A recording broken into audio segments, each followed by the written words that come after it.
In this letter, I wrote to Mayor Nancy McFarland asking that she support and back an initiative to create a certification program for Raleigh businesses claiming to serve local food. I learned that it's important to look at the case studies, places that have already done something similar to what you're trying to do in order to understand the pitfalls and the possible opportunities that could present themselves. I looked at another city that had put into place an initiative like the one I was proposing, and it helped me get a better idea of how it might work. In this assignment, there were 3 activities that taught me how micro-entrepreneurship can be supported and used to engage communities in tourism. I used Kiva.com, Airbnb, and the Wikiloc app. I learned mostly about the ease of micro-entrepreneurship when using online tools and resources. I think this assignment was valuable in teaching me the available resources and the process involved in using those resources. But it also reminded me that the biggest challenge is determining what to sell on these sites. In this assignment, we were supposed to interview a People First tourism entrepreneur, Bonnie Burns. My partner Genevieve and I learned one specific lesson from this assignment.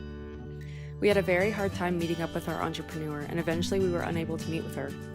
I learned that when working with specific types of people, namely older rural individuals, it could often be very hard to cross over the cultural boundaries that present themselves.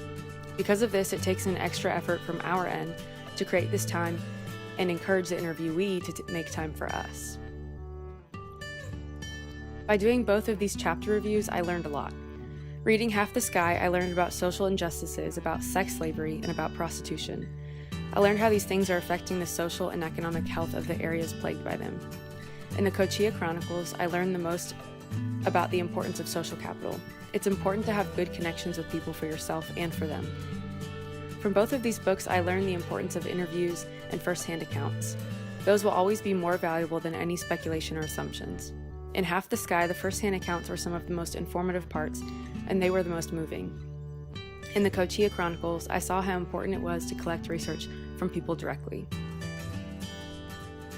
The biggest thing I will take away from this class is the idea of how economic and social empowerment of women can have a huge positive ripple effect on a society. In places where women are confined to the home in traditional roles and don't work, there are obvious disadvantages. Not having half of your population working is extremely restricting in a lot of different ways. Educating women about their capabilities and strengths to empower them to feel like they can do just as much as a man has immeasurable benefits. This is easily seen in women entrepreneurship, just like Brumeen banked. Moving forward, I will make every effort to empower entrepreneurs, especially those who start out with a lot of disadvantages. I think entrepreneurship has become this search for big business. How can I make the most money? But really, at its core, it's about giving people ownership and allowing them to be in charge of themselves. That's empowerment.